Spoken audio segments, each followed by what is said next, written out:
آتشی تیر چلائے جاتے تو سیال مادہ شعلے بن جاتا تھا۔ سلطان ایوبی کی قیادت میں یہ سوار اور پیادہ دستے نیم دائرے میں کھڑے اور بیٹھے ہوئے تماشائیوں کے آگے سے دور آگے نکل گئے۔ صلاح الدین ایوبی راستے میں سے واپس آ گیا۔ اس کے گھوڑے کے آگے علمبرداروں کے گھوڑے، دائیں بائیں اور پیچھے محافظوں کے گھوڑے اور ان کے پیچھے نائب سالاروں کے گھوڑے تھے۔ سلطان نے گھوڑا روک لیا، کود کر اترا اور تماشائیوں کو ہاتھ ہوا میں لہرا لہرا کر سلام کرتا شامیانے کے نیچے چلا گیا۔ وہاں بیٹھے ہوئے تمام لوگ اٹھ کھڑے ہوئے۔ سلطان ایوبی نے سب کو سلام کیا اور اپنی نشست پر بیٹھ گیا۔ سوار اور پیادہ دستے دور آگے جا کر ٹیلوں کے عقب میں چلے گئے۔ میدان خالی ہو گیا۔ ایک گھوڑا سوار سرپٹ گھوڑا دوڑاتا آیا۔ اس کے ایک ہاتھ میں گھوڑے کی لگام اور دوسرے میں اونٹ کی رسی تھی۔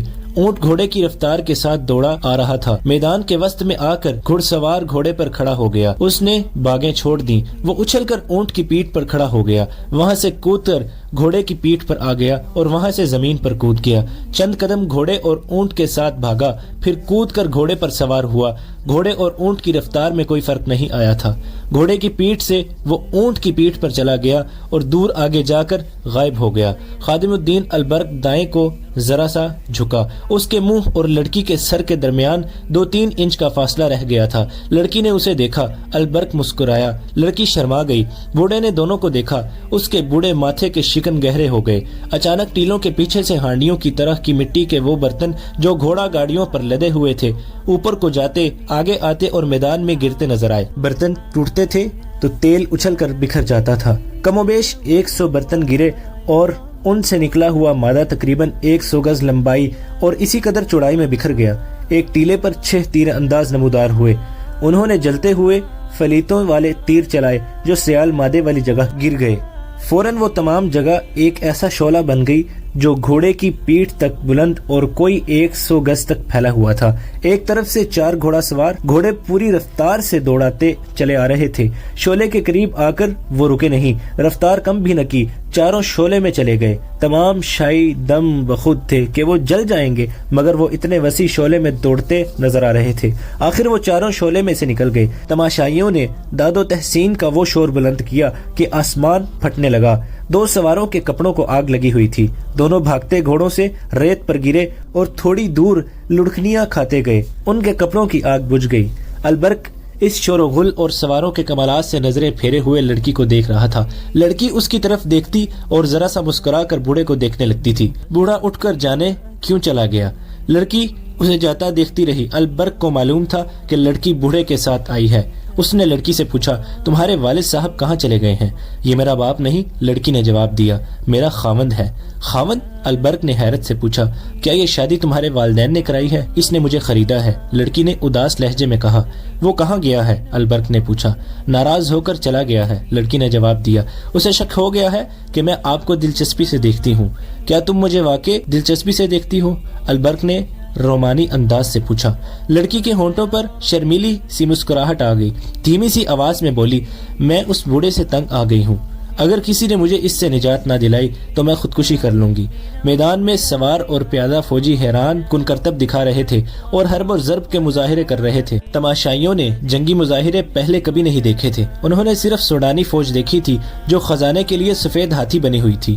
اس کے کماندار بادشاہوں کی طرح باہر نکلتے تھے۔ ان کے ساتھ اگر فوج کا دستہ ہو تو وہ دیہات کے لیے مصیبت بن جاتے تھے، مویشی تک کھول کر لے جاتے تھے۔ کسی کے پاس اچھی نسل کا اونٹ گھوڑا دیکھتے تو زبردستی لے جاتے تھے۔ لوگوں کے دل میں یہ بات بیٹھ گئی تھی کہ فوج رعایا پر ظلم و تشدد کرنے کے لیے رکھی جاتی ہے، لیکن سلطان کی فوج بہت مختلف تھی۔